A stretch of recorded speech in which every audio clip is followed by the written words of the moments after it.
કાલે મહુવા માર્કેટ યાર્ડમાં ડુંગળીની હરાજી બંધ કરવામાં આવી હતી. શું કારણો હતા એના? છેલ્લા ઘણા દિવસોથી આ પુષ્કળ પ્રમાણમાં લાલ ડુંગળીની આવક મહુવા માર્કેટિંગ યાર્ડમાં થઈ રહી છે. જેમના અનુસંધાને જે આવક થશે એનું 60-70% માલનું જ વેચાણ થાય છે. એટલે સૌ પ્રથમ તો 3-4 દિવસથી આ જે માલ આવી ગયો હોય એમનો વારો 2-3 દિવસે આવતો હોય છે.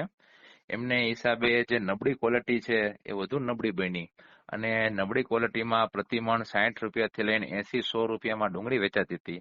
અને જ્યારે સારી ક્વોલિટી હતી એ 150 રૂપિયાથી લઈને 250 લઈને 300 રૂપિયા સુધી વેચાતી હતી.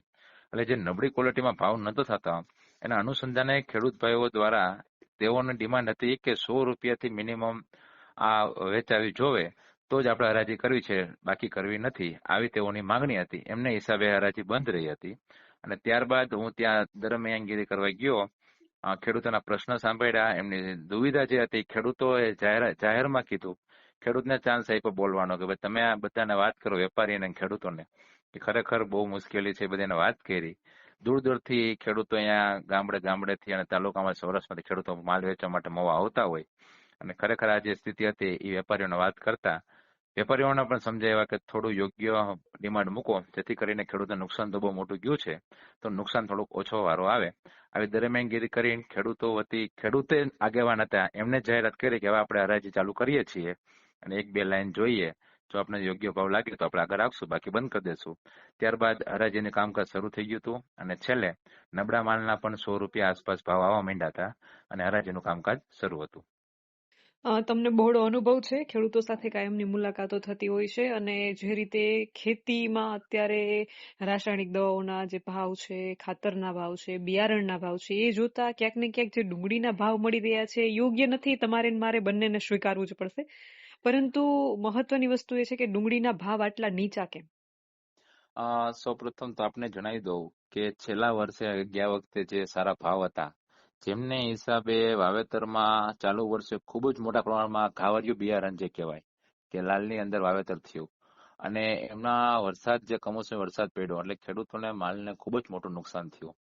ગયા વખતે ખૂબ જ મોટા પ્રમાણમાં નુકસાન થયું કારણ કે જે મેળા માલ ભરેલા હતા ખેડૂતો અને વેપારીઓએ, તે મેળા માલ જે 250-300 રૂપિયાની પડતર હતી એ ચાલુ વર્ષે વેચવાનો વારો આવ્યો ત્યારે 10 કિલો ડુંગળી બેચી હતી. એટલે એને 500 કે 600 રૂપિયા ડુંગળી ગયા વર્ષની પડી, એ પણ ન વેચાના કારણ કે બીજા રાજ્યોમાં પણ ખૂબ જ મોટા પ્રમાણમાં સ્ટોક હતો.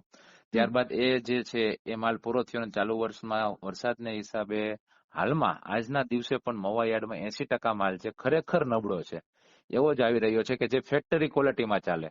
અને આપને જણાવી દો બેન કે ડિહાઇડ્રેશન અહીંયા 150 થી વધારે ઉદ્યોગો છે, એમાં 5-7 જે ડિહાઇડ્રેશન ચાલુ છે એમના હિસાબે આ નબળા માલનો વેચાણને નિકાલ થાય છે, બાકી ખેડૂતોને હજી ખૂબ જ મુશ્કેલ પડે એમ છે. બીજા રાજ્યોમાં પણ અત્યારે હાલમાં તંત્ર દ્વારા આયાત નિકાસની જે સુવિધા શરૂ કરવામાં આવે તો આ ડુંગળીનો ભાવ સારો ખેડૂતોને ઊંચો મળી શકે એવી શક્યતા ખરી? મેડમ આપને જણાવી દઉં કે નિકાસ હાલમાં ચાલુ જ છે, પણ મેં તમને અગાઉ પણ વાત કરી કે ક્વોલિટી જે છે એ મોટા મોટો ઇસ્યુ છે. અહીંયાથી દિલ્હી, પંજાબ, યુપી. ભાવનગરની ડુંગળી સામાન્ય રીતે સૌરાષ્ટ્રમાં ભાવનગર છે એ ડુંગળીનું હબ છે અને ભાવનગરની ડુંગળી જે છે અન્ય સૌરાષ્ટ્રના વિસ્તારો કરતા પોષણની દ્રષ્ટિએ, ગુણવત્તાની દ્રષ્ટિએ સારી હોય છે. જો ભાવનગર મહુવા માર્કેટ યાર્ડમાં જ આ સ્થિતિ હોય તો પછી અન્ય માર્કેટિંગ યાર્ડોની ડુંગળીની સ્થિતિને તો આપણે વાત જ શું કરવી એમ બીજા ખેડૂતોની તો. સાચી વાત છે.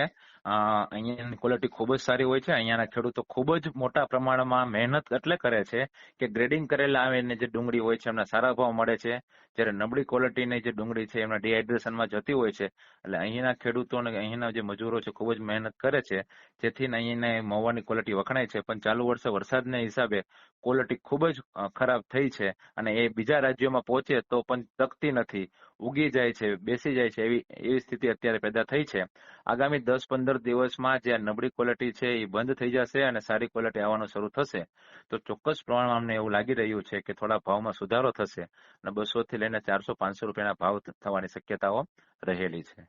જી, એક અગત્યનો પ્રશ્ન મારે અંતે પૂછવો છે કે ઘણા ખેડૂતો જે છે તે લીલી ડુંગળીનું આગોતરું વાવેતર કરતા હોય કે શાકભાજી તરીકે એમની ડુંગળી વેચાઈ જાય, તો લીલી ડુંગળીનો આ વખતે માર્કેટમાં કેવો ભાવ રહેશે, તમને શું લાગે છે?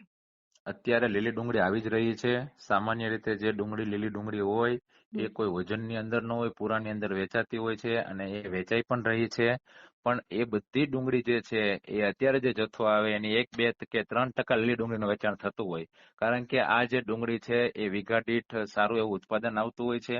એમને હિસાબે લીલી ડુંગળીમાં એટલું બધું વેચાણ કરવું બહુ મુશ્કેલ હોય છે. એટલે સૂકવીને સારી ડુંગળી થાય પછી માર્કેટિંગ યાર્ડમાં વેચવી એ જ ખેડૂતો માટે બહેતર હોય છે. અમારા માધ્યમથી અનેક ખેડૂતો તમને સાંભળી રહ્યા છે. ડુંગળીનું વાવેતર કરતા એ ખેડૂતો હમ. અત્યારે ભાવ ઓછો છે, તો હમ. ભવિષ્યમાં ભાવ વધશે, ડુંગળીનો સંગ્રહ કરવો જોઈએ કે વેચી નાખવી જોઈએ, કેમ કે ડુંગળીનો સંગ્રહ કરવો અઘરી વસ્તુ છે. હા, સાચી વાત છે. તમારો જે પ્રશ્ન છે એનો જવાબ હું ટૂંકમાં એટલો જ આપીશ કે આ જે ડુંગળી છે એ ગાવરી બિયારણ કહેવાય. અને અત્યારે 2-5 દિવસ પણ થાય ને બેન, તો હમ પણ આ ડુંગળી છે એ બગડી જાય છે, કોટા નીકળી જાય છે. એટલે સંગ્રહ તો થઈ શકે એમ જ નથી આ ડુંગળીનો. હમ વેચવી તો જરૂરી જ છે.